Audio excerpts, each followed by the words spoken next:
కొనసాగిస్తున్న honourable deputy CM గారి సందేశం.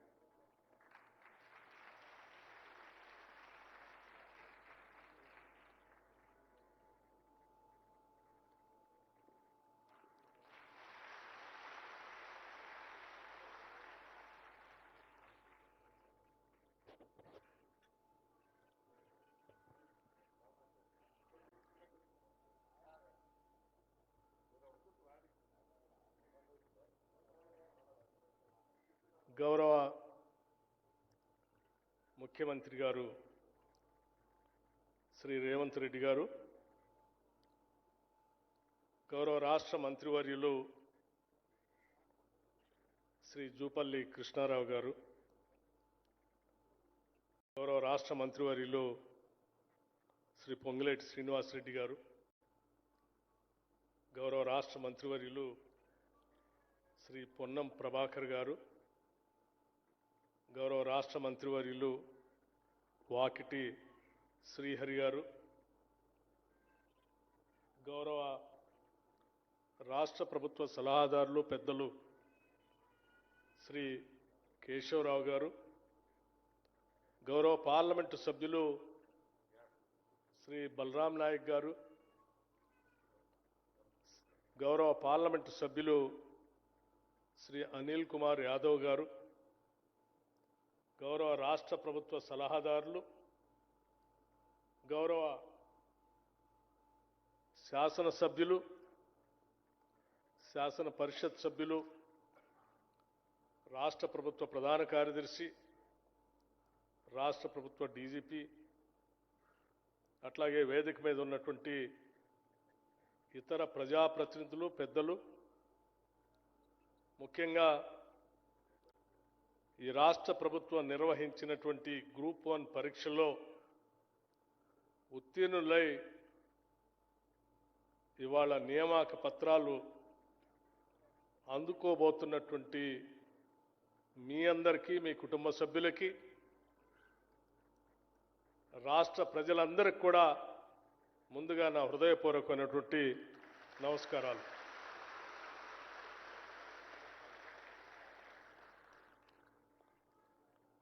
ఈరోజు తెలంగాణ రాష్ట్ర చరిత్రలో సువర్ణ అక్షరాలతో లిఖించదగినటువంటి రోజు ఇది. బహుశా ఉమ్మడి రాష్ట్రంలో కూడా గత 40 సంవత్సరాల్లో కూడా ఎప్పుడు ఇంత పెద్ద ఎత్తున పబ్లిక్ సర్వీస్ కమిషన్ ద్వారా గ్రూప్ 1 పరీక్షలు నిర్వహించి ఒకటేసారి గ్రూప్ 1 నియామక పత్రాలు దాదాపు 562 మందికి ఇవ్వటం అనేది ఈ రాష్ట్ర చరిత్రలో, ఆనాటి ఉమ్మడి రాష్ట్ర చరిత్రలో కూడా జరగలేదు.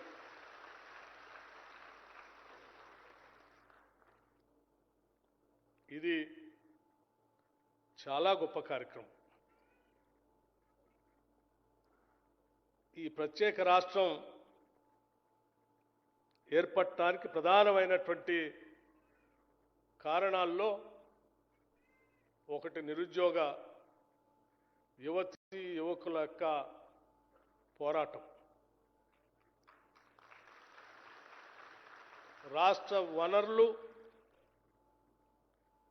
రాష్ట్ర ప్రజల సంపద, ఆత్మగౌరవం, వీటితో పాటు ప్రత్యేక రాష్ట్రం ఏర్పడితే మా ఉద్యోగాలు మాకే వస్తాయని ఆనాటి యువత పెద్ద ఎత్తున చేసినటువంటి పోరాటాల ఫలితాన్ని దృష్టిలో పెట్టుకొని శ్రీమతి సోనియా గాంధీ గారు ప్రత్యేక తెలంగాణ రాష్ట్ర ఆవిర్భావాన్ని పార్లమెంటులో బలం లేకపోయినప్పటికి కూడా అన్ని రాజకీయ పార్టీలను ఒప్పించి ఈ రాష్ట్ర నిరుద్యోగ యువతీ యువకుల కలల్ని నెరవేర్చడం కోసం ఈ రాష్ట్రాన్ని ఏర్పాటు చేశారు. కానీ ఒక దశాబ్ద కాలం ఏ ఉద్యోగాల కోసం అయితే పోరాటం చేసి రాష్ట్రాన్ని తెచ్చుకున్నామో ఆ ఉద్యోగాల ప్రస్తావన లేకుండా, దానికి సంబంధించిన పబ్లిక్ సర్వీస్ కమిషన్ గ్రూప్ 1 పరీక్షలు నిర్వహించకుండానే ఒక దశాబ్ద కాలం ఈ రాష్ట్రంలో ఉన్నటువంటి యువతీ యువకుల వయసు కూడా అయిపోయేటట్టుగా ఆనాటి ప్రభుత్వం గాలికి వదిలేస్తే ఆనాడు ప్రతిపక్షంలో ఉన్నటువంటి శాసనసభ్యులుగా నేను కానీ ఈనాటి ముఖ్యమంత్రి రేవంత్ రెడ్డి గారు కానీ ఈతా మంత్రిమండలి సభ్యులు కానీ 10 ఏళ్ళు నిరుద్యోగ యువతీ యువకుల పక్షాన పోరాటం చేశాం. చెప్పాం, ఉస్మానియా యూనివర్సిటీ సాక్షిగా మాట్లాడాం, చట్టసభల్లో మాట్లాడాం. దశాబ్ద కాలం అయిపోతా ఉంది, పాపం వాళ్ళ వయసు అయిపోతా ఉంది. భవిష్యత్తులో పబ్లిక్ సర్వీస్ కమిషన్ పరీక్షలు నిర్వహిస్తే కూడా ఆ పోటీలో పాల్గొనటానికి పనికొచ్చే వయసు కూడా దాటిపోతా ఉన్నారు. కనీసం కనికరం ఉండాలా. ఎవరైతే ఈ రాష్ట్రం కోసం పోరాటం చేశారో వాళ్ళ గురించి ఆలోచన చేయకుండా కేవలం మీరు మీ కుటుంబ సభ్యుల అవసరాల కోసం ఈ రాష్ట్రాన్ని తాకట్టు పెడుతున్నారు. ఇది కరెక్ట్ కాదు అని చెప్పి పదే పదే పోరాటం చేశాం. ఈరోజు ఈ ప్రభుత్వం ఏర్పడిన తర్వాత పబ్లిక్ సర్వీస్ కమిషన్ని ప్రక్షాళన చేసి చాలా సందర్భాల్లో గౌరవ ముఖ్యమంత్రి గారు ఆర్థిక శాఖను చూస్తున్న నాతో అనేక సందర్భాలు ప్రత్యేకంగా కలిసినప్పుడు కానీ లేకపోతే ఫోన్లో మాట్లాడినప్పుడు కానీ ఈ రాష్ట్ర నిరుద్యోగ యువతీ యువకుల అవసరాలు ఉత్పన్నమైన ప్రతి సందర్భంలో కూడా అన్న ఎంత ఖర్చైనా పర్వాలేదు, పబ్లిక్ సర్వీస్ కమిషన్ని మనం ప్రక్షాళన చేస్తున్నాం, క్యాలెండర్ని ప్రకటిస్తున్నాం, వాళ్ళు ట్రాన్స్పరెంట్గా రిక్రూట్మెంట్ చేసుకోవటానికి కావలసిన నిధుల్ని ఏమాత్రం ఇబ్బంది లేకుండా రిలీజ్ చేస్తూనే పోవాల్సిందే. వాళ్ళ కోసమే అసలు ఈ రాష్ట్రం ఏర్పడింది. అశ్రద్ధ చేయొద్దని చెప్పి ఏమాత్రం రాజకీయ సంబంధమైనటువంటి దాంట్లో చొప్పించకుండా బహుశా నాకు తెలిసి పబ్లిక్ సర్వీస్ కమిషన్ని ఒక డీజీపీ స్థాయి అధికారిని నియమించి పూర్తిగా సభ్యుల్ని కూడా ట్రాన్స్పరెంట్గా నియమించి ఈ పబ్లిక్ సర్వీస్ కమిషన్ ద్వారా క్యాలెండర్ని ప్రకటించడమే కాదు, ఆ ఉద్యోగాలు కూడా ప్రిలిమినరీ ఎగ్జామ్ నుంచి మొదలు పెడితే చివరికి మీ రిజల్ట్ డిక్లేర్ అయ్యి ఈరోజు నియామక పత్రాలు ఇచ్చే ఈ రోజు వరకు కూడా నిరంతరం పర్యవేక్షణ చేస్తూ మీకోసం ఈ రాష్ట్ర ప్రభుత్వం పనిచేసిందని చెప్పడానికి సంతోషిస్తా ఉన్నాం. ఒక వ్యవసాయ కూలికి సంబంధించిన బిడ్డడు, ఒక పారిశుద్ధ కార్మికుల కుటుంబానికి సంబంధించిన పిల్లవాడు, ఒక పంచర్లు వేసుకునే కుటుంబానికి సంబంధించిన నిరుద్యోగ యువకుడు, ఇలా చెప్పుకుంటూ పోతూ ఉంటే ఈ సమాజంలో ఉన్నటువంటి అనేక మంది వాళ్ళ శ్రమ ఓర్చి రూపాయి పోగేసి బిడ్డలను చదివిస్తే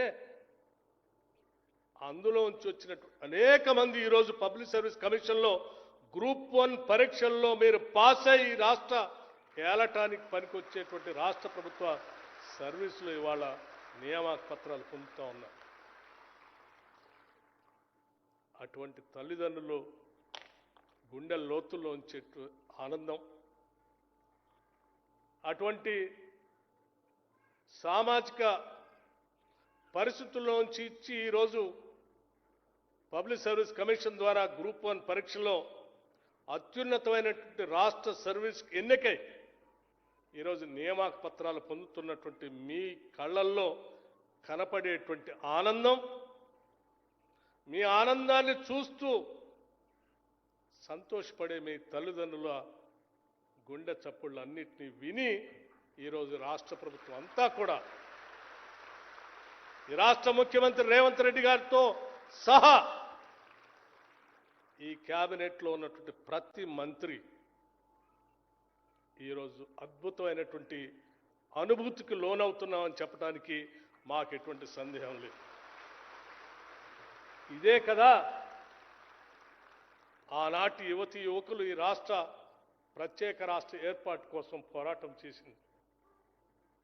ఇటువంటి విధానం కోసమే కదా ఆనాటి యువతీ యువకులు ఉరికంబాలెక్కింది, అగ్నికి ఆహుతైంది, అంతిమంగా ఈ రాష్ట్రాన్ని సాధించుకున్నది. వారి లక్ష్యాలు నెరవేరుస్తున్నందుకు ఆ నెరవేర్చే క్రమంలో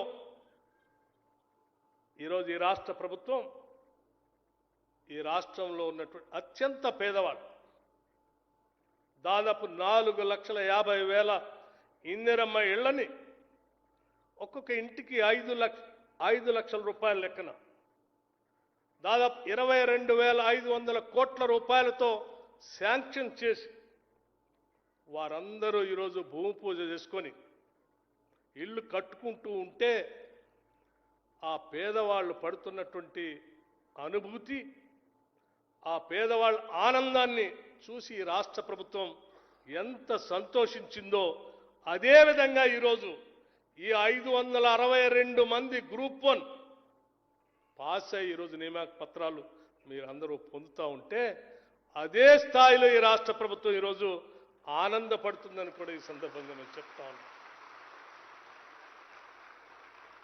ఈ రాష్ట్ర ప్రభుత్వం ముందున్నటువంటి ఏకైక లక్ష్యం ఒకటే, ఈ రాష్ట్రాన్ని నిటారుగా ఆత్మగౌరవంతో నిలబెట్టాలని, ఈ రాష్ట్రంలో ఉన్నటువంటి నిరుద్యోగ యువతీ యువకుల మేధస్సుని ఈ రాష్ట్ర అభివృద్ధికి ఉపయోగించుకోవాలని, ఈ రాష్ట్రంలో ఉన్నటువంటి వనరులన్నింటినీ కూడా ఈ రాష్ట్రంలో ఉన్నటువంటి ప్రజానీకం మొత్తానికి సమానంగా పంచబడాలని, తద్వారా ఆనాడు కోరుకున్నటువంటి కాంగ్రెస్ పార్టీ మూల సిద్ధాంతాలైనటువంటి సామాజిక న్యాయం చేయాలని, తద్వారా మాత్రమే తెలంగాణ రాష్ట్రం ఈ దేశంతో కాదు ప్రపంచంతో కూడా పోటీపడే స్థాయిలో ఈ రాష్ట్రాన్ని ముందుకు తీసుకొని పోవాలనేటువంటి సంకల్పమే ఈ రాష్ట్ర ప్రభుత్వం యొక్క సంకల్పం. అందుకే ఎన్ని సవాళ్లు ఎదురైనా, ఎన్ని ఆర్థికపరమైన ఇబ్బందులు ఉన్నా ముఖ్యమంత్రి గారు రేవంత్ రెడ్డి గారు, మా మంత్రివర్గ సహచర మిత్రులు అందరూ చెప్పేది ఒక్కటే, ఈ రాష్ట్రాన్ని అజేయంగా నిలబెట్టే మన ముందున్నటువంటి ఏకైక లక్ష్యం.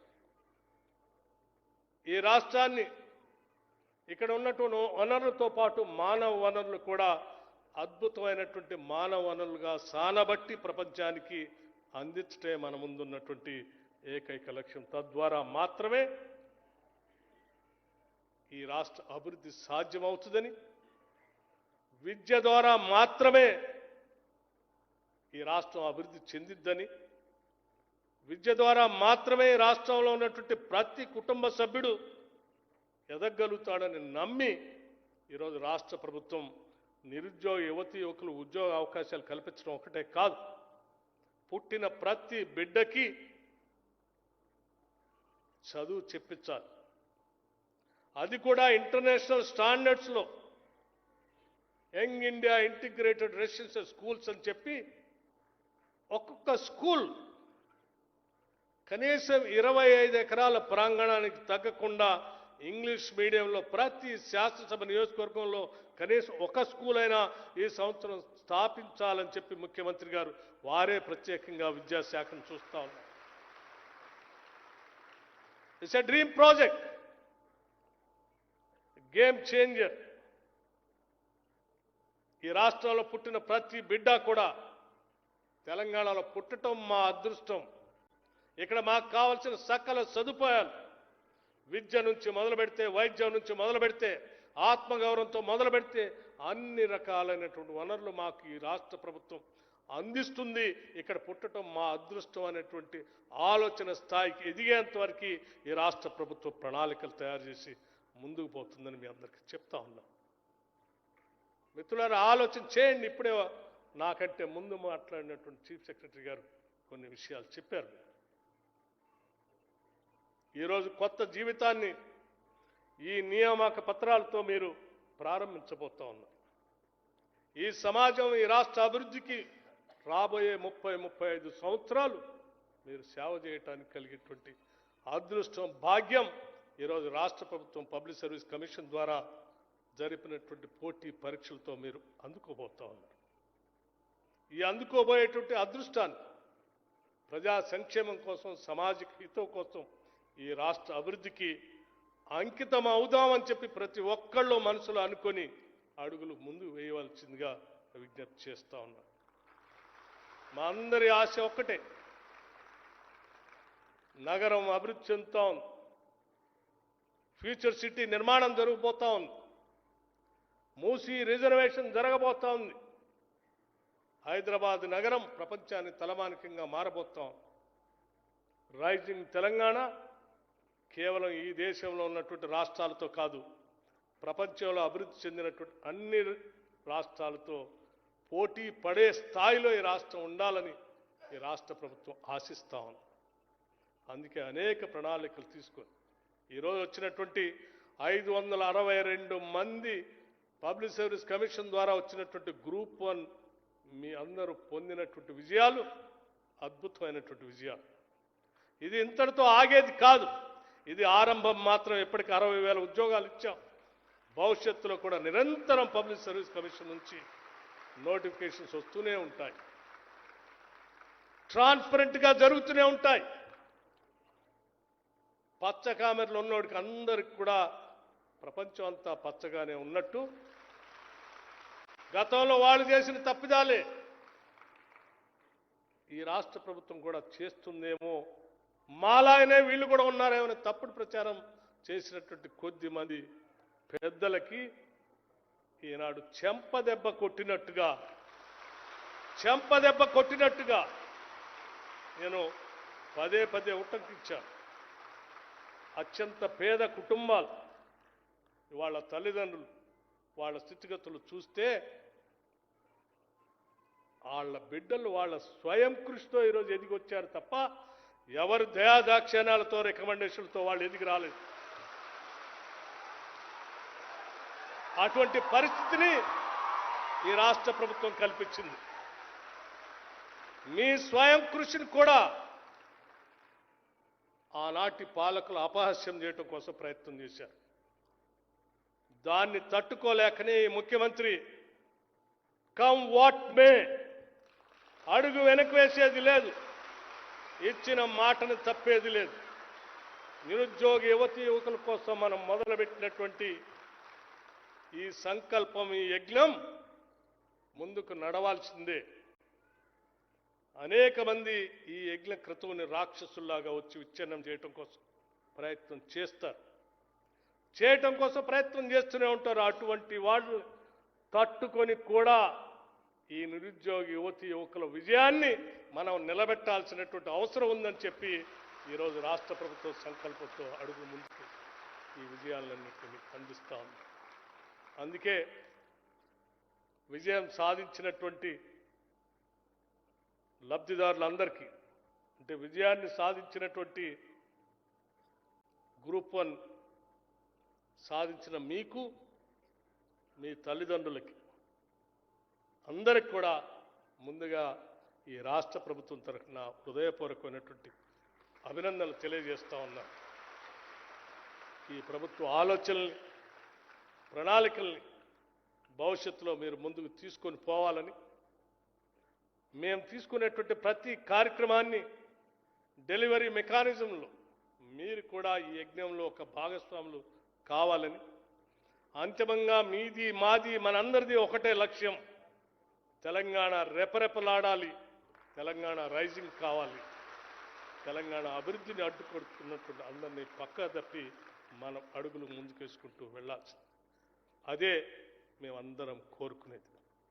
ఈ ప్రక్రియలో సహకరించినటువంటి అనేక మంది పబ్లిక్ సర్వీస్ కమిషన్ సంబంధించిన ఆ చైర్మన్ దగ్గర నుంచి మొదలుపెట్టిన సభ్యులకు కానీ, ఇతరత్ర ఉద్యోగ వ్యవస్థలకు కానీ, మీ అందరికి కానీ మరొకసారి నా హృదయపూర్వకమైనటువంటి అభినందనలు తెలియజేస్తూ ముగిస్తా ఉన్నాను.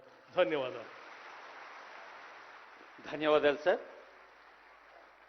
డౌన్ టు ద అర్త్ అనే మాట వింటూ ఉంటాం, కానీ ఇప్పుడు చూస్తూ ఉన్నాం. ఈరోజు ఉదయం కొండారెడ్డిపల్లెలోని ఒక యువకుడు 30 ఏళ్ల క్రితం మీలాగే విద్యార్థిగా కూర్చొని ఉన్నాడు, ఈరోజు ఒక నిర్ణయాధికారిగా ముఖ్యమంత్రిగా ఉన్నాడు అని మల్లేపల్లి ఐటీఐలో చెప్పారు. అలా కొండారెడ్డిపల్లి నుంచి మల్లేపల్లి దాకా ప్రస్థానం విజయం సాధ్యం కావాలంటే పట్టుదల కావాలి. పట్టుదల ఉంటే గట్టి గోడలైనా బద్దలు కొట్టగలం. సంకల్పం ఉంటే సాధ్యం కానిది లేదు అని నిరూపిస్తూ మిమ్మల్ని కూడా అలా నిరూపిస్తూ తెలంగాణ పునర్నిర్మాణం కోసం సంకల్ప బలంతో సాగమని స్ఫూర్తిని అందించే సందేశం కోసం మీ కర్తాల ధ్వనుల మధ్య ఆహ్వానిద్దాం. ఆనరబుల్ సీఎం గారి సందేశం.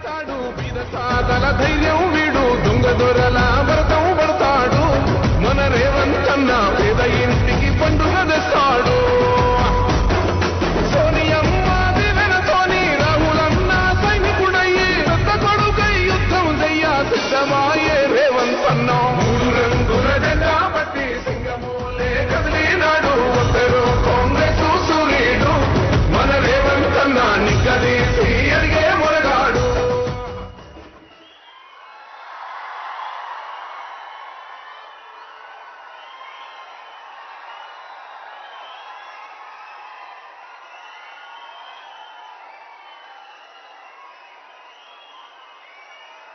తెలంగాణ రాష్ట్ర ప్రభుత్వం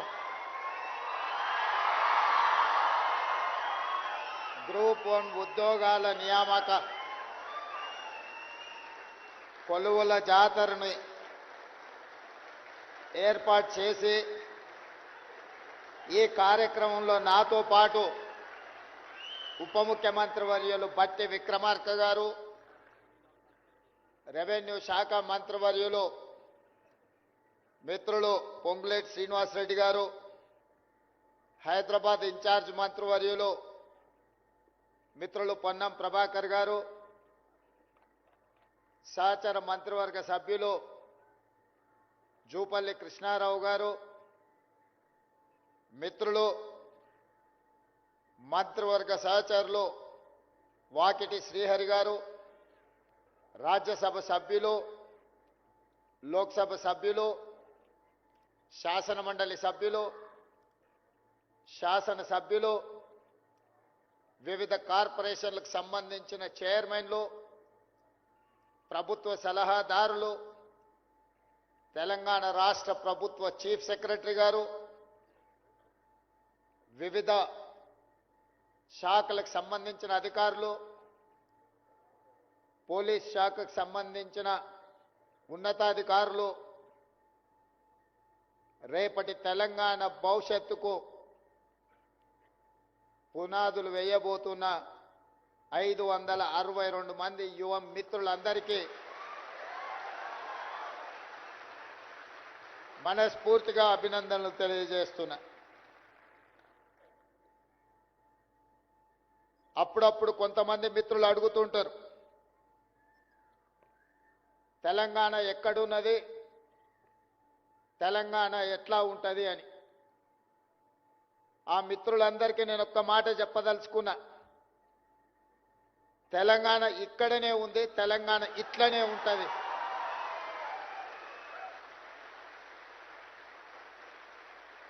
ఇది తెలంగాణ స్ఫూర్తి, ఇది తెలంగాణ చైతన్యం, ఇది తెలంగాణ భవిష్యత్తు. మిమ్మల్ని ఉద్దేశించి 4 మాటలు మాట్లాడాలనుకున్నప్పుడు మా అధికారులు నా ముందల 10 పేజీల ఒక నోట్ తీసుకొచ్చి పెట్టారు. అది చదవడం ద్వారా నేను లీడర్ను కాదు రీడర్నని మీరు అనుకునే విధంగా 10 పేజీల నోట్ తీసుకొచ్చి ఇచ్చారు. నేను ఒక మాట చెప్పదలుచుకున్నా, మీరు నా కుటుంబ సభ్యులు, తెలంగాణ కుటుంబంలో మీరు భాగస్వాములు. మీరు నేను మాట్లాడుకోవడానికి అధికారులు రాసిచ్చిన నోటో ఇతరుల ఆలోచననో నాకు అవసరం లేదు. నా మనసులో, నా ఆలోచనలో, నా విధానంలో ఏమున్నదో, మీ భవిష్యత్తుకు ఏమి కావాలనో తెలిసిన మీ సోదరుడిగా, మీలో ఒకడిగా ఈనాడు తెలంగాణ రాష్ట్ర ముఖ్యమంత్రిగా బాధ్యతలు నిర్వహిస్తున్నా. మిత్రులారా, మీకందరికీ తెలుసు తెలంగాణ నేపథ్యం. ఆనాటి కొమరం భీముడు కావచ్చు, మలితరం చాకలి ఐలమ్మ కావచ్చు, తర్వాతి తరం సాయుధ రైతాంగ పోరాటం కావచ్చు, ఒకనాడు జల్ జమీన్ జంగల్ కోసం కావచ్చు, మలితరం భూమి కోసం, భుక్తి కోసం, విముక్తి కోసం కావచ్చు, ఈనాడు సామాజిక న్యాయం, సమానమైన అవకాశాల కోసం కావచ్చు, సర్వ స్వతంత్రంగా స్వయం పాలన కోసం మన పోరాటం కావచ్చు, ఇవన్నీ తెలంగాణ సమాజం ఒక చైతన్యంతో కూడిన బాధ్యతతో జరిగిన పోరాటాలు. ఈ పోరాటాలలో వేలాది మంది అసూలు బాధ్యత. ఈ తెలంగాణ గడ్డకు ఒక చరిత్ర ఉన్నది. ఈ తెలంగాణ గడ్డకు ఒక పౌరుషం ఉన్నది. ఈ తెలంగాణ గడ్డకు ఒక వీరోచితమైన గాథలు ఎక్కడికెళ్ళినా, తండాలలో, గూడాలలో, మారుమూల పల్లెల్లో ఎవరిని కదిలించినా, ఏ జాతిని కదిలించినా ఈ తెలంగాణ స్ఫూర్తి కొట్టొచ్చినట్టుగా కనిపిస్తుంది. కానీ కొంతమంది వాళ్ళ ఆలోచనలో, వాళ్ళ భావ దారిద్ర్యమో, వాళ్ళ అవగాహన లోపమో, ఒక కుటుంబం కోసమో, ఒక రాజకీయ పార్టీ కోసమో తరతరాలుగా 6 దశాబ్దాలు కొట్లాడి సాధించుకున్న తెలంగాణ ఒక కుటుంబం లేకపోతే ఒక రాజకీయ పార్టీ ప్రయోజనం కోసం అని వాళ్ళు భ్రమలు చెందడం మనందరం కళ్ళతో చూసినాం. కలిసి వచ్చి 2 సార్లు గెలిస్తే ఆ గెలుపు కారణం వాళ్ళు కారణ జన్ములని భావించారు. కాలం కలిసి వచ్చి గెలుపుకు కారణ జన్ములు కావాల్సిన అవసరం లేదు. కొన్నిసార్లు భావోద్వేగానికి లోనైన మా యువత మంచి జరుగుతుంది, మా అవకాశాలు మెరుగవుతాయి, మేము ఆశించిన ఫలితాల కోసం ఈ ప్రభుత్వాలు పనిచేస్తాయని చెప్పి ఒక నమ్మకం, విశ్వాసంతో వాళ్ళకు ఆ బాధ్యతను అప్పచెప్పితే విశ్వాసఘాతకులుగా మారి మీకు అన్యాయం చేసి నమ్మక ద్రోహులుగా ఈ చరిత్రలో నిలిచిపోయినరు, కాలగర్భంలో కలిసిపోతారని చెప్పి నేను సందర్భంగా తెలియదలుచుకున్నాను. మిత్రులారా, మీరు ఆలోచన చేయండి. మీ నేపథ్యం ఏదైనా ఉండొచ్చు. ఒక ఉపాధి హామీ కూలి కుటుంబ సభ్యులు అయి ఉండొచ్చు. మారుమూల ఆదివాసి గూడాలలో ఉండే ఓ గిరిజన బిడ్డ అయి ఉండొచ్చు. లేకపోతే దళిత వాడల్లో నుంచి వచ్చిన నిర్లక్ష్యానికి లోనైన జాతి అయి ఉండొచ్చు. లేదా పట్టణ ప్రాంతాలలో చదువుకున్న యువకులు అయి ఉండొచ్చు. మీరు ఈనాడు చైతన్యం కలిగి 4 లక్షలకు పైగా పరీక్షలకు అప్లై చేసుకొని 3 లక్షల మంది పోటీ పడితే అందులో నుంచి 562 మంది సెలెక్ట్ అయినారు. మా చీఫ్ సెక్రటరీ గారు 1:700+ అన్నాడు. నేను అలా అనుకోవడం లేదు. 1:3 lakhs. ప్రతి ఒక్కడికి ఇంకొకటి పోటీనే.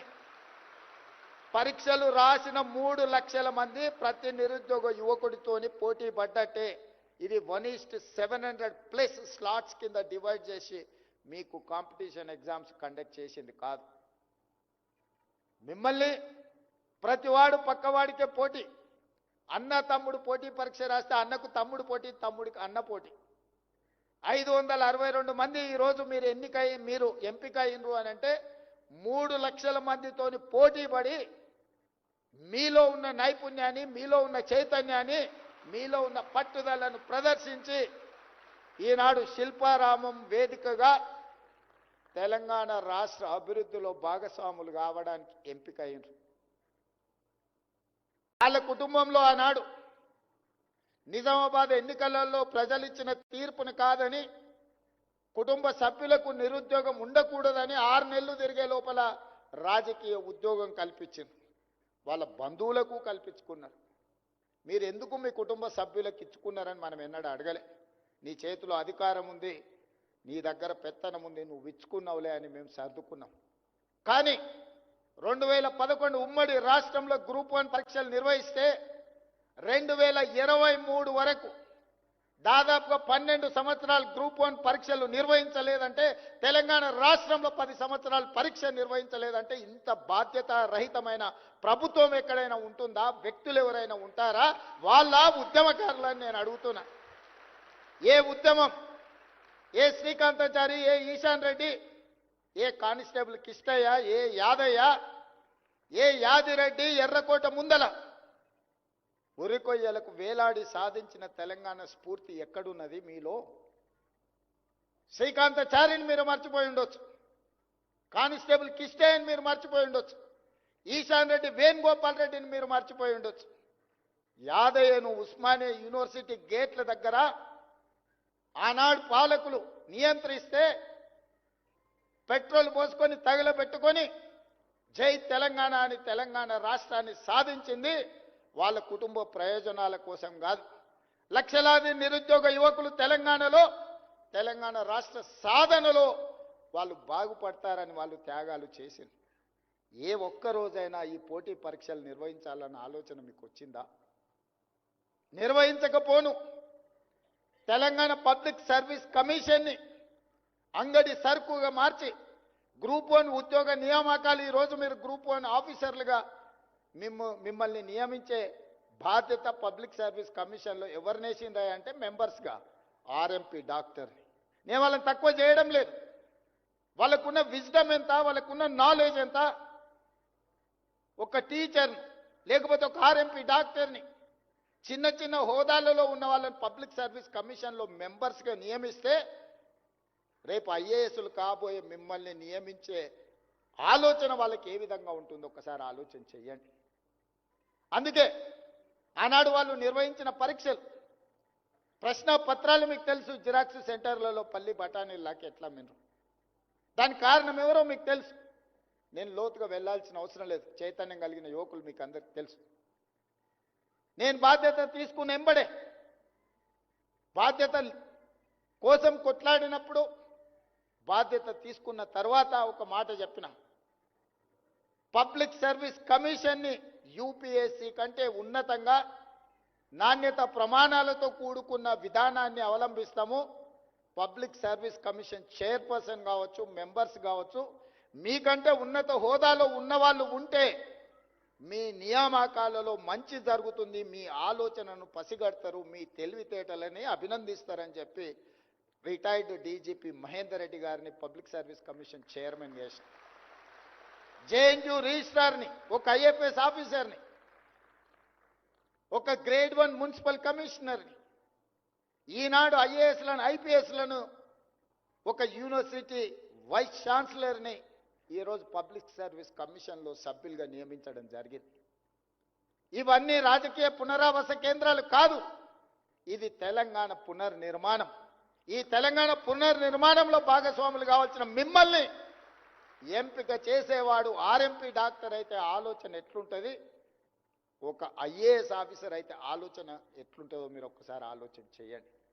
అందుకే పబ్లిక్ సర్వీస్ కమిషన్ని ప్రక్షాళన చేసినాం, పరీక్షలు నిర్వహించినాం. కొంతమందికి నచ్చలేదు, వాళ్ళు వాళ్ళ కుటుంబ సభ్యుల అభ్యున్నతే తప్ప ఇతరుల బాగోగుల గురించి వాళ్ళకి ఆలోచన లేదు. అన్ని ప్రయత్నాలు చేసి కడుపు నిండా విషం పెట్టుకొని మిమ్మల్ని దెబ్బతీయాలని కుట్ర చేసింది. ఎన్ని ప్రయత్నాలు చేసినరో అన్ని రకాలుగా ప్రయత్నం చేసింది. కానీ నిజాయితీతో ఒక మంచి సంకల్పంతో ఈ కార్యక్రమాన్ని నేను నా మంత్రివర్గ సహచరులు చేపట్టినాం. నాకు దేవుడి పట్ల నమ్మకం, విశ్వాసం ఉన్నది. మంచి చేస్తే తప్పకుండా మంచి జరుగుతుందనే నమ్మకం నాకున్నది. కొంతమంది 2 కోట్లు 3 కోట్లు 5 కోట్లు తీసుకొని రేవంత్ రెడ్డి ఉద్యోగాలు అమ్ముకున్నాడని చెప్పారు. నేను అడుగుతున్నా, ఇక్కడున్న 562 మంది ఎన్నికైనా ఎంపికైనా మిమ్మల్ని గుండెల మీద చేసుకొని చెప్పండి, ఎవరితోనైనా ఛాయ్నైనా తాగానా? మీకోసం కొట్లాడిన డిసెంబర్ 3, 2023 నాడు నా ఎన్నికల ఫలితాల రోజు కూడా నేనంత ఆందోళనగా లేను. ఏది జరిగేది ఉంటే అది జరుగుతుందని. కానీ మీ నియామకాల విషయంలో అంతకంటే ఎక్కువ ఆందోళనతోని ఏకాగ్రతతోని మీ భవిష్యత్తు కోసం కొట్లాడినా. మీ భవిష్యత్తే మన భవిష్యత్తు, మన భవిష్యత్తే మన తెలంగాణ భవిష్యత్తు. రాబోయే రోజుల్లో తెలంగాణ రాష్ట్రం దేశానికి ఒక తెలంగాణ మోడల్ కావాలి అంటే ఆ తెలంగాణ మోడల్ మీరే. అందుకే ఎవరు ఎన్ని కుట్రలు చేసినా, ఎన్ని కేసులు వేసినా, ఎన్ని రకాలుగా తప్పుడు ప్రచారం చేసినా వాటన్నిటిని కూడా ఓపికగా దిగమింగుకున్నాం. ఎందుకంటే ఒక సంకల్పంకు పనిచేసేటప్పుడు లక్ష్యమే మన ముందుండాలి తప్ప. అర్జునుడు చేప కన్ను అందరికీ చాలా కనిపించినాయి, ఒక అర్జునుడికి మాత్రమే చేప కన్ను కనిపించింది, అందుకే కొట్టగలిగాడు. నాకు కూడా మీ భవిష్యత్తు, మీ తల్లిదండ్రుల కళ్ళలో ఆనందం చూడాలని గూడాలలో మారుమూల పల్లెలో ఉపాధి హామీ కూలికి పోయి రూపాయి కూడబెట్టి కోచింగ్ సెంటర్లలో మిమ్మల్ని చదివించాను. ఇవాళ కోచింగ్ సెంటర్ల కుట్ర కూడా మీరు అర్థం చేసుకోవాలి. మిమ్మల్ని సంవత్సరాల కొద్దీ అశోక్ నగర్ చౌరస్తాల్లో, దిల్సుఖ్ నగర్ చౌరస్తాల్లో, అమీర్పేట చౌరస్తాల్లో నిరుద్యోగ యువకులుగా హైదరాబాద్కు వచ్చి 5 ఏళ్ళు 10 ఏళ్ళు ఈ సెంటర్లలో తిరుక్కుంటూ వెనక్కి ఊరికి వెళ్ళలేక, తల్లిదండ్రులకు మొహం చూపించలేక, ఇక్కడ ఉద్యోగాన్ని సాధించలేక మీరు పడుతున్న నరక యాతన వాళ్ళకు ఆదాయాన్ని తెచ్చిపెట్టే వనరుగా మారింది. ఇవాళ కేసులు వేసిన వాళ్ళు వాళ్ళ వెనకాల ఉన్న న్యాయవాదులు ఎవరో చూడండి. లక్షల కోట్ల రూపాయల ఫీజులు ఇచ్చి ఎవరు వాదిస్తున్నారో ఆలోచన చెయ్యండి. ఇవాళ అందుకే ఏది ఏమైనా ఎవరు ఏమనుకున్నా తెలంగాణ భవిష్యత్తు నిర్మాణం చేసే అవకాశం మీ చేతిలో ఉంది. ఈరోజు నవ్విన వాడి ముందు జారిపడే పని చెయ్యకండి. ఇది ఒక గొప్ప అవకాశం. 40 సంవత్సరాలల్లా 562 ఉద్యోగ నియామకాలు జరగలేదు. 2011లో నోటిఫికేషన్ ఇస్తే 2018లో నియామకాలు జరిగినాయి. అంటే 7 సంవత్సరాలు పట్టింది. మొట్టమొదటిసారి 19 నెలల్లో నోటిఫికేషన్ నుంచి నియామకాల వరకు ఈరోజు ఈ ప్రభుత్వం ఒక బాధ్యతతో వ్యవహరించింది. ఈరోజు తెలంగాణ రాష్ట్రం ఒక గొప్ప లక్ష్యంతో ముందుకు వెళ్తుంది. 2034కి $1 ట్రిలియన్ ఎకానమీ, 2047 స్వతంత్రం వచ్చి 100 సంవత్సరాలు పూర్తి చేసుకోబోతున్న సందర్భంలో $3 ట్రిలియన్ ఎకానమీ. ఈరోజు దేశ జనాభాలో మనం 2.5%, మనం దేశానికి జీడిపిలో 5% ఇస్తున్నాం. కానీ భవిష్యత్తులో 10% మనం కంట్రిబ్యూట్ చేయాలనేదే మన లక్ష్యం. ఆ రాష్ట్ర మోడల్, ఈ రాష్ట్ర మోడల్, ఏదో మోడల్, గుజరాత్ మోడల్ అంటారు. నేను అడుగుతున్న మా నవయువకులను, తెలంగాణ మోడల్ క్రియేట్ చేయలేమా ఈ దేశాన్ని? మీ వల్ల కాదా? మనందరం కలిస్తే చేయలేమా? 2047 లోపల ఈ దేశంతోనే కాదు ప్రపంచంలో ఉండే గొప్ప నగరాలతోని పోటీ పడే విధంగా తెలంగాణ రాష్ట్రాన్ని తీర్చిదిద్దాలి. ఆ లక్ష్యంగా మనం పని చెయ్యాలి. ఈ రోజు నుంచే మీరు మీ మనసులో ప్రతిజ్ఞ తీసుకోండి. తెలంగాణ రాష్ట్ర పునర్నిర్మాణంలో భాగస్వాములు కావాలి. చివరగా ఒక్క మాట, అప్పుడప్పుడు మా రామకృష్ణారావు గారు, మా బట్టి గారు నేను మాట్లాడుకుంటుంటాం. రాజకీయ నాయకులకు ప్రభుత్వ ఉద్యోగులకు ఒక సిమిలారిటీ ఉంది. ప్రభుత్వ ఉద్యోగంలో కానీ రాజకీయాలలో చేరినప్పుడు చాలా గరం ఉంటారంట. కొంతకాలం అయినాక కొంచెం నరం అవుతారంట. ఇంకొంత కాలానికి బేషరం అవుతారంట. అంటే గరం నుంచి నరం, నరం నుంచి బేషరం. ఇది పరిణామ క్రమం జరుగుతూ ఉంటుంది అని ఒక నానుడి ఉంది. ఈ నానుడికి ఇది తప్పు అని నిరూపించే బాధ్యత మీ దగ్గర ఉంది అని నేను భావిస్తున్నా. మీరందరూ కూడా ఖచ్చితంగా తెలంగాణ ఉడుకు రక్తాన్ని ప్రదర్శించి తెలంగాణ భవిష్యత్తు నిర్మాణానికి మీరు సహకరించాలి. పేదవాడు, నిస్సహాయుడు నీ దగ్గరకు వచ్చినప్పుడు సహాయం చేసేటప్పుడు మీ కళ్ళల్లో మీ తల్లిదండ్రులు గుర్తు రావాలి. మీ తల్లిదండ్రులు 90% ఇక్కడ ఉన్న వాళ్ళు పేదరికం నుంచే, మారుమూల ప్రాంతాల నుంచో, గ్రామీణ ప్రాంతాల నుంచి వచ్చారు. రేపటి నుంచి మీరు అధికారులు కాబోతున్నారు, ఆఫీసర్స్ కాబోతున్నారు. నిన్నటి వరకు మీరు నిరుద్యోగ యువకులు, గ్రామీణ ప్రాంతాలలో ఉండే సామాన్యమైన కుటుంబ సభ్యులు. కానీ ఈ రోజు నుంచి తెలంగాణ రాష్ట్రాన్ని నడిపించే యంత్రాంగం అధికారులు ఆఫీసర్స్ ఈ రోజు నుంచి మీ టైటిల్ ఆఫీసర్. ఈ ఆఫీసర్ అనే పదానికి ఎంతో ఇంటెన్సిటీ ఉంది, ఎంతో బలం ఉంది. ఈ బలాన్ని మీరు అంచనా కూడా వేయలేరు. మీకు అన్ని డోర్లు ఓపెన్ అయితే ఎక్కడికి వెళ్ళినా this is green card, green channel for your future. ఒక ప్రజాప్రతినిధికి, ఒక ఉన్నతాధికారికి ఎక్కడికి వెళ్ళినా డోర్లు ఓపెన్ అయ్యేది. కొన్నిసార్లు జీవిత కాలంలో కూడా ఆ డోర్ మన కోసం ఓపెన్ కాదు. కానీ ఒక అధికారి, ఒక ప్రజాప్రతినిధి అయినప్పుడు ఆ డోర్లు అన్నీ ఓపెన్ అవుతాయి. ఇంత గొప్ప అవకాశం మాకొచ్చింది, మీకొచ్చింది. మీరు మేము కలిసి తెలంగాణ నిర్మాణంలో భాగస్వాములం అవుదామని తెలియజేస్తూ మరొక్కసారి మీ అందరికీ, ముఖ్యంగా ఇక్కడున్న నిరుద్యోగ యువతి యువకుల యొక్క తల్లిదండ్రులకు మనస్ఫూర్తిగా నేను అభినందనలు తెలియజేస్తున్నా. మీరు కన్న కలలు నిజం కాబోతున్నాయి. ఇక్కడ ఉన్న వాళ్ళందరూ కూడా తల్లిదండ్రులను మంచిగా చూసుకోండి అని సూచన చేస్తున్నా. తల్లిదండ్రులను మంచిగా చూసుకోకపోతే తొందరలోనే చట్టం తెస్తున్నా, 10% మీ జీతం కోసి చక్కగా మీ తల్లిదండ్రుల ఖాతాలు వేస్తా.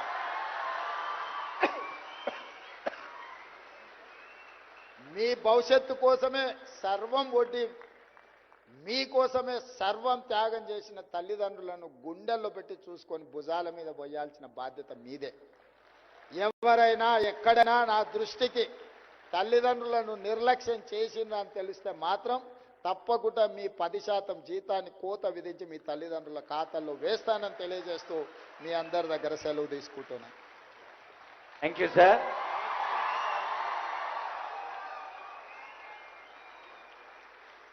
Sir thank you very much sir. Honourable CM గారు కొసమెరుపుగా ఇచ్చిన సందేశం ఒక అద్భుతమైన హ్యూమన్ టచ్, మానవీయ స్పర్శ. ఇందాక డిప్యూటీ సీఎం గారు మాట్లాడుతూ సీఎం అంటే కమ్ వాట్ మే అనే ఒక కొత్త డెఫినేషన్ ఇచ్చారు. చీఫ్ మినిస్టర్ అంటే సున్నితము, సంక్లిష్టము, పవిత్రము, బాధ్యతాయుతము, ప్రతిష్టాత్మకమైన పదవే కాదు, ఒక ఛాలెంజింగ్ కమ్ వాట్ మే అనే సంకల్పంతో సాగుతున్న ముఖ్యమంత్రి గారి సందేశానికి మరొక మారు అందరం కలిసి ధన్యవాదాలు తెలియజేస్తూ ఇప్పుడు చీఫ్ సెక్రటరీ గారు ప్రతిజ్ఞ చేయిస్తారు. ఆ తర్వాత ఆనరబుల్ సీఎం గారి చేతుల మీదుగా నియామక పత్రాలు. ఐ రిక్వెస్ట్ సిఎస్ గారు to come forward for pledge.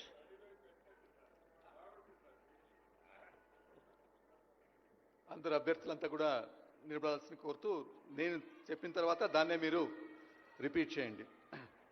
కుడి చేయి ముందుకు పెట్టండి. కుడి చేయి ముందుకు పెట్టండి.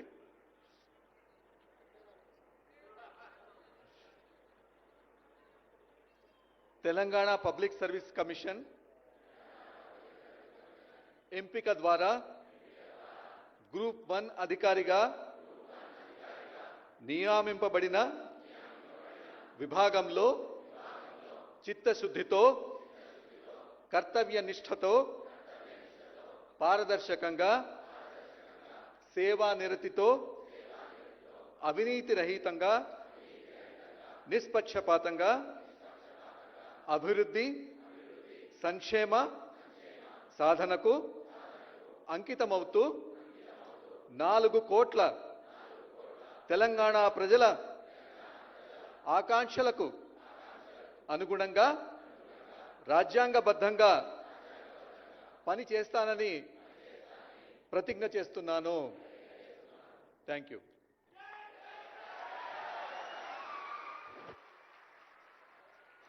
వందలాది కుటుంబాలకు నేత్రపర్వంగా ఈ ఉద్యోగ పర్వం ఆనందపర్వంగా సాగుతున్న వేదికపై ఆనరబుల్ సీఎం గారి చేతుల మీదుగా కొంతమందికి లాంఛనంగా నియామక పత్రాలు. Deputy collector K Lakshmi Deepika. I request ఈ 35 మంది దయచేసి నా దగ్గర వచ్చిన రిక్వెస్ట్ చేస్తున్నాం.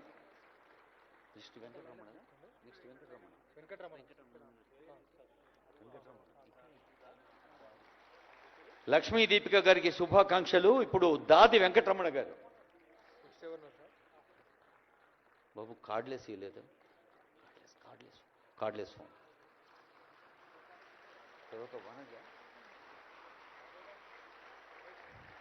డిప్యూటీ కలెక్టర్గా నియామక పత్రాలు అందుకున్న లక్ష్మీ దీపికకి, వెంకటరమణకి ఇప్పుడు బాణావత్ వనజ గారు. హలో. కొత్తపల్లి కుశల్ వంశీ. కొత్తపల్లి కుశీల్ వంశీ.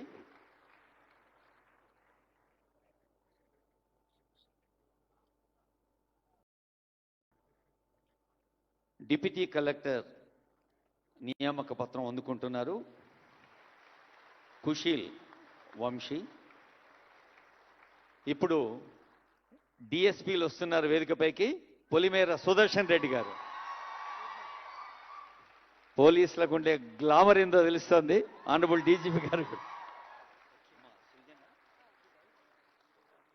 గూడెల్లి సృజన.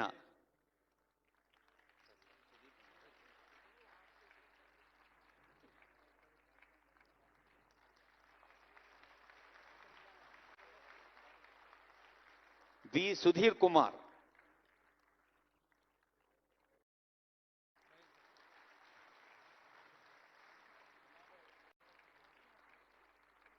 సిద్ధగోని సాయి మహేష్ గౌడ్.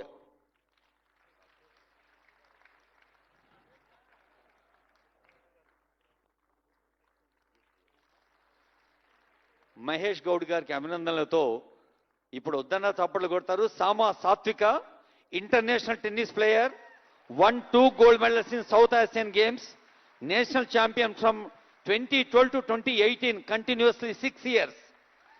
DSP గా సామా సాత్విక.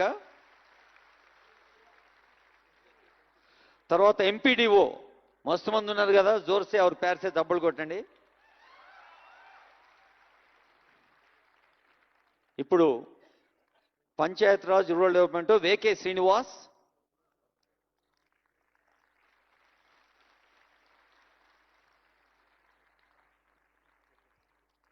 తర్వాత అణబేరి ప్రణయ్.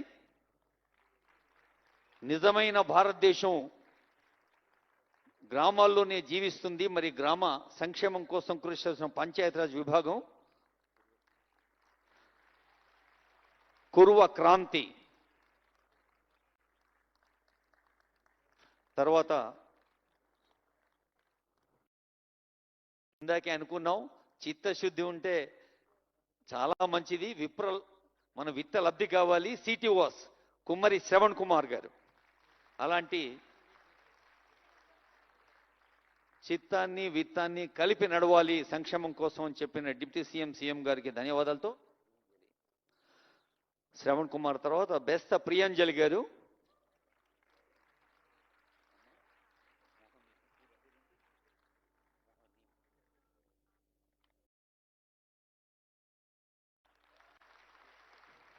తల్లి ప్రియాంజలి గారికి శుభాకాంక్షలతో మొహమ్మద్ సాహితి గారు.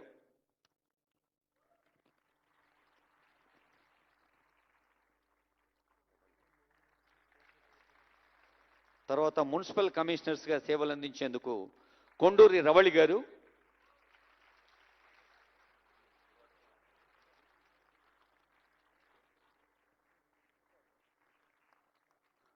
సమ్రీన్ నాజ్ ఇర్షాద్. ఇప్పుడు వీళ్ళందరూ యువతి యువకులు ఆర్డర్ తీసుకోగానే మేడంలు సార్లు అవుతారు. తర్వాత దేవరకొండ సాయి ప్రియ, అసిస్టెంట్ ఆడిట్ ఆఫీసర్.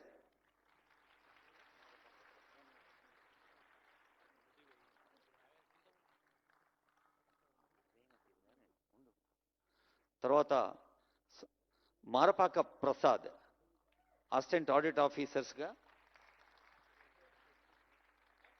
తర్వాత కోశాగారం, ఇది చాలా ప్రధానమైంది. అసిస్టెంట్ ట్రెజరీ ఆఫీసర్స్గా, అసిస్టెంట్ అకౌంట్స్ ఆఫీసర్గా, అసిస్టెంట్ లెక్చరర్స్గా సిరికొండ అర్చన గారు.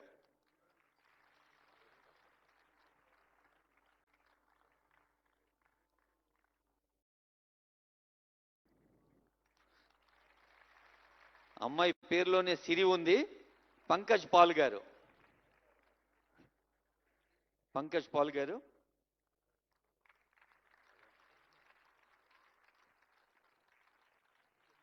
తర్వాత కళానందిని గారు. అసిస్టెంట్ ఎక్సైజ్ సూపరింటెండెంట్స్గా సేవలు అందించేందుకు నీలోఫర్ ఆజ్మీ గారు. ఎక్సైజ్ శాఖ మార్చులు ఉన్నారు. నీలోఫర్ రాజ్మి గారు, తర్వాత ఆహిజా కొల్లు గారు.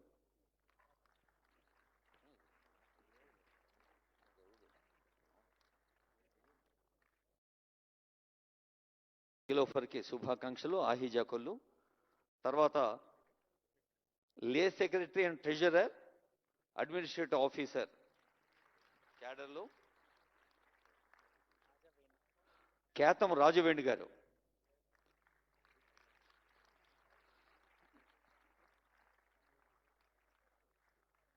బాణోతు పృథ్వీ నాయక్ గారు.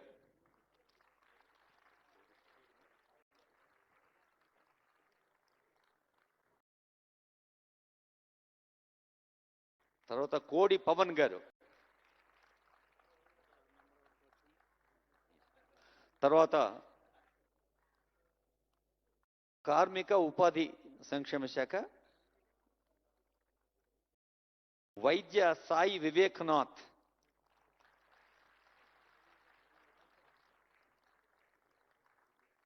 సిరిమల్ల మానస.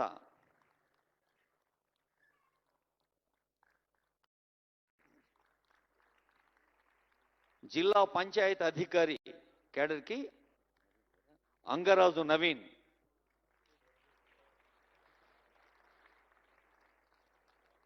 తర్వాత జిల్లా రిజిస్ట్రార్ డి మోనికా రాణి.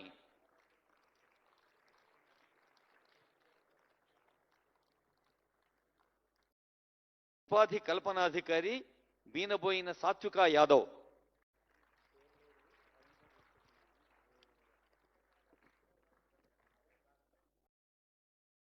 సంస్కరణలకు సంబంధించి deputy superintendent of jails Durishetti Vijay Kumar.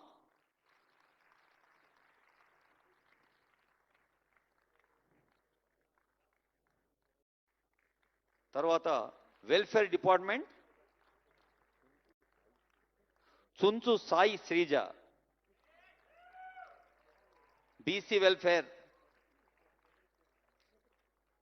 Prabhakar sir, BC welfare.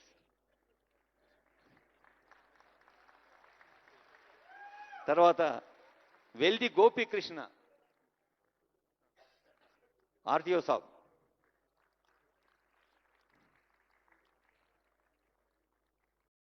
తర్వాత కనపర్తి సుకీర్తి జైభీం జిల్లా సాంఘిక సంక్షేమాధికారి. తర్వాత గిరిజన సంక్షేమానికి జిల్లా అధికారిగా బి వెంకటేష్.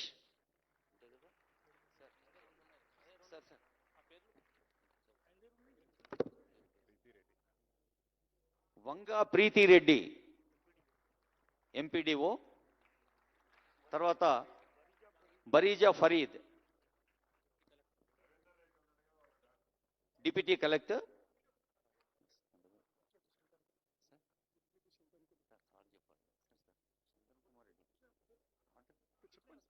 శంతన్ కుమార్ రెడ్డి.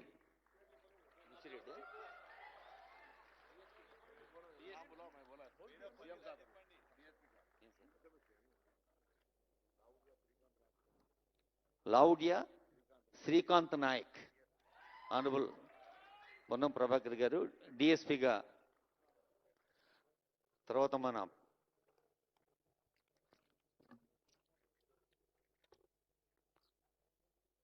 సాధారణ పరిపాలనా శాఖ సేవల ప్రభుత్వ ప్రత్యేక ప్రధాన కార్యదర్శి బెనహర్ మహేష్ దత్ ఎక్కగ్ ఐఏఎస్ గారి వందన సమర్పణ ఉంటుంది.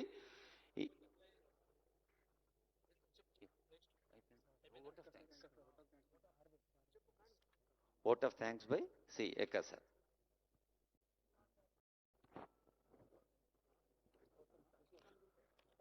అందరికీ నమస్కారాలు.